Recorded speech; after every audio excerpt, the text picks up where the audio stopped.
الحمد اعوذ باللہ من الشیطان الرجیم بسم اللہ الرحمن الرحیم الحمد للہ رب العالمین الرحمن الرحیم مالک یوم الدین ایاک نعبد و ایاک نستعین اهدنا الصراط المستقيم صراط الذين أنعمت عليهم غير المغضوب عليهم ولا الضالين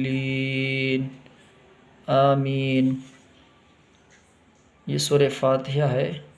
سننے میں تو لگ رہا ہوگا کہ بیٹی ایسا تو میں بھی پڑھ لوں گا، لیکن جب تک آدمی پریکٹس نہیں کرتا ہے تب تک نہیں پڑھ سکتا ہے۔ اس میں بہت ساری چیزیں ہیں جو میں بتاؤں گا آپ کو، تو سمجھ میں آئے گا کہ کہاں کہاں ہم لوگ مس کرتے ہیں۔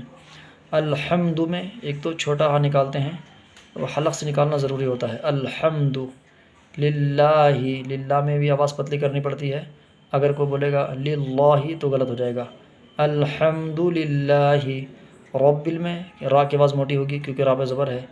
رب العالمین، آئین کو کھینچنا بھی ہے اور آئین نکالنا ہے حلق سے۔ عالمین، میم کو کھینچنا ہے کیونکہ یا مدہ ہے۔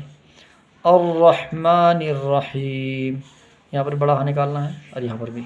مالک یوم الدین، میم کو کھینچنا ہے، دال کو بھی کھینچنا ہے۔ مالک یوم الدین، ایاک نعبد و ایاک نستعین، ایا میں یا کو کھینچنا ہے، یہاں پر بھی ایا میں یا کو کھینچنا ہے۔ نعبد جھٹکے سے، نعبد، یہ ہو گیا۔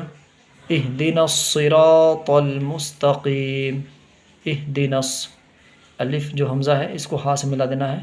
اہدنا، اور ساتھ کی آواز موٹی ہوگی۔ را کو تھوڑا کھینچنا ہے اور را کی آواز بھی موٹی ہوگی، طا کی بھی آواز موٹی ہوگی۔